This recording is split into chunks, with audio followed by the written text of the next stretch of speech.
Hi everyone. Do you know how these ionic compounds are forming? What is actually ionic compound? Ionic compound is the compound formed by the transfer of electron from a metal to non-metal.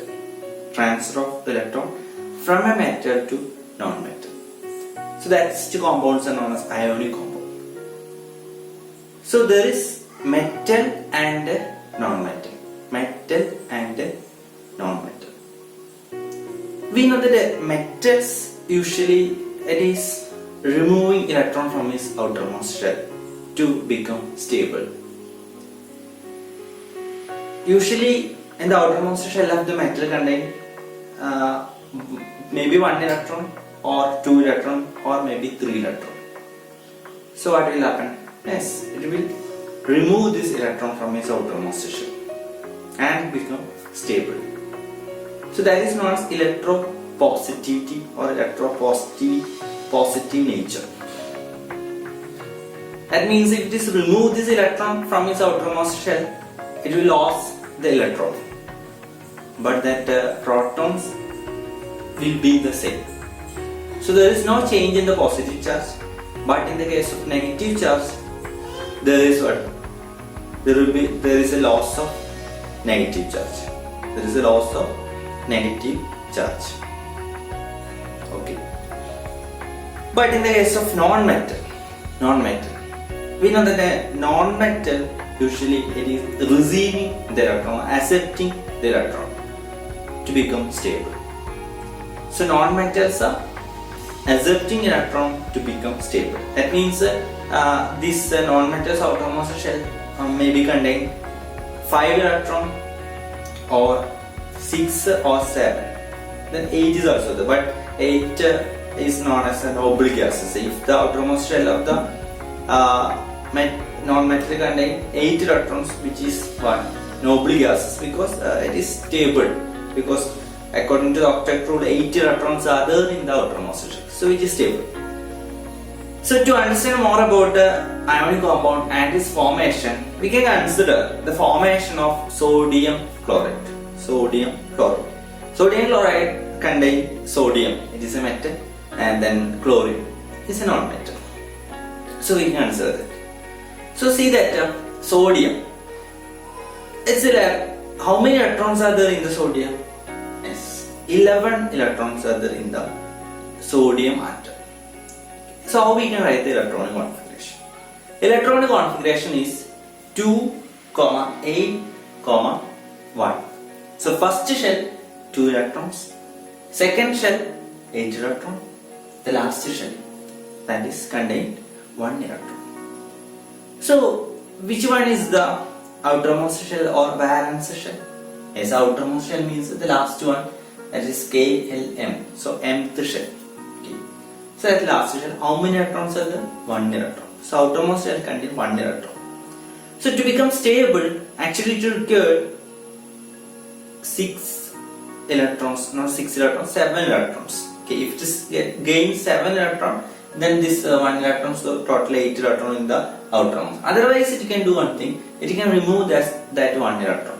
So if it is removed that 1 electron, that outermost shell may not be there, because that electron is gone, so there is no need of shell. Second shell is contain 8 electron, so that is easy to do.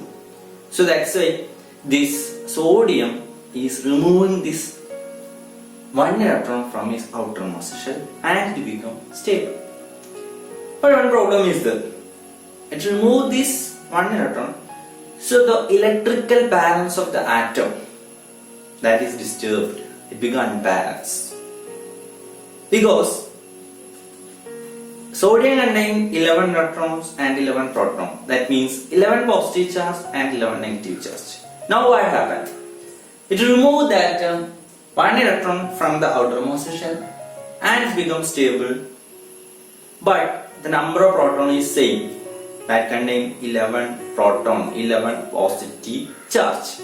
But it contains only 10 negative charge because one is removed. It's clear. So it becomes sodium ion. Na plus ion, because it removed one electron, so now it have one extra positive charge. So that's why we are writing like this: Na plus ion, Na plus ion. So sodium become Na plus ion. Then we can answer the chlorine. What is atomic number of chlorine? Atomic number of chlorine is 17. What is the electronic configuration of the chlorine? Yes, 287. That is the electronic configuration. 2, 8, 7. So outermost shell contains 7 electrons. So how chlorine can become stable? It will require 1 electron. So this sodium already removed this 1 electron from its outermost shell. So what will happen is this chlorine will receive that electron. Okay. So outermost shell, actually there was a 7 electron. So if it is received this 1 electron from the sodium, outermost shell now it become what? 8 electron. So it becomes stable. Okay. But here also problem is what is the chlorine atomic number? It is 17. That means the number of positive, number of proton is 17. Electrons also was 17, but now which received 1 electron from sodium.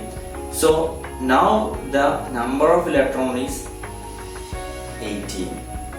18 electrons and 17 proton, means positive charge. Clear? That means now one extra negative charge gained to chlorine. So chlorine become Cl minus ion. Chlorine become Cl minus ion. Okay. Now see that. So sodium is become Na plus ion, chlorine become Cl minus ion. That means this chlorine means non-metal. So non-metal is always like that. It is receiving or accepting electron and become negatively charged ions. Metals are always removing electron and become positively charged ion. So we know that this is a equal and opposite charge. So what will happen?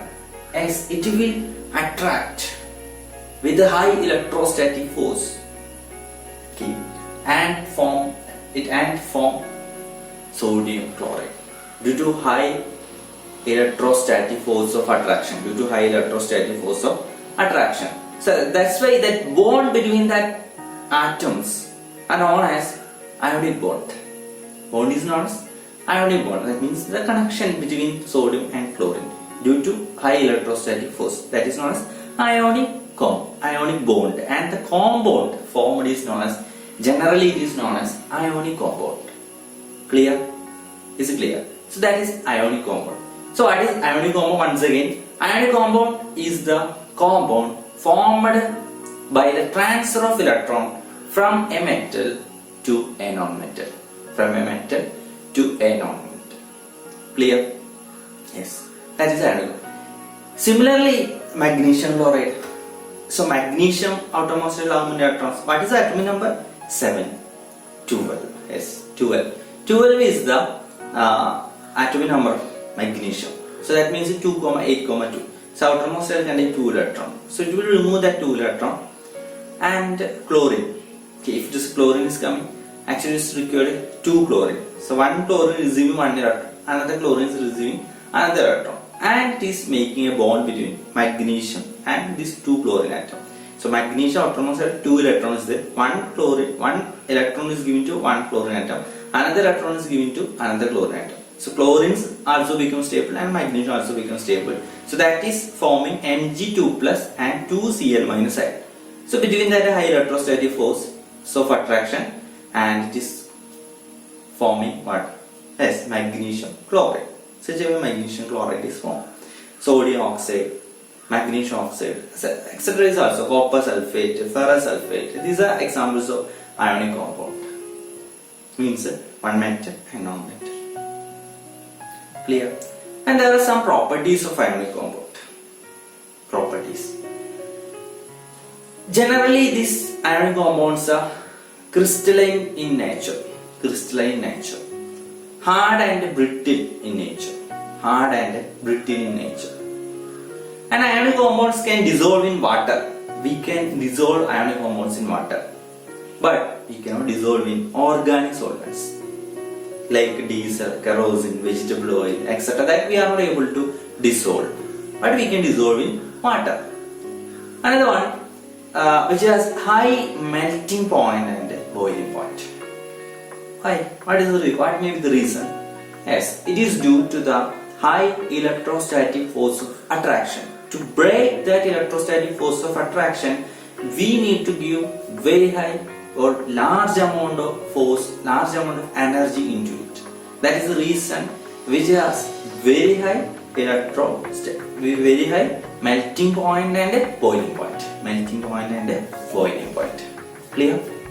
So which has high melting point and boiling point. Clear? Next one. It is a good conductor of electricity in molten state. Okay. Not normal case. In molten state, it is a good conductor of electricity. Molten state. And also it will conduct electricity in a solution. In a solution, sodium chloride solution. It's a conductor of electricity. Copper sulfate solution. It will conduct electricity. Ferrous sulfate solution, conduct electricity. Clear? So these are the properties of ionic compound. So we discussed what is ionic compound, formation of sodium chloride, what are the properties of ionic compound. Thank you, students.